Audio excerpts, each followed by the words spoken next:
এক গ্রামে লালি চিড়িয়া নামে এক চিড়িয়া থাকতো।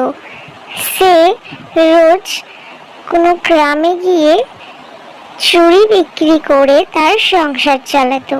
সে ছিল খুবই গরিব। সেরকমই একদিন একটি গ্রামে যায়।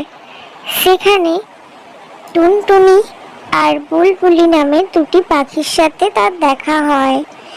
তারা লালি চিড়িয়ার চুড়ি কেনার জন্য তাকে আসতে বলে আর লালি চিড়িয়ার চুড়ি নামাতে বলে।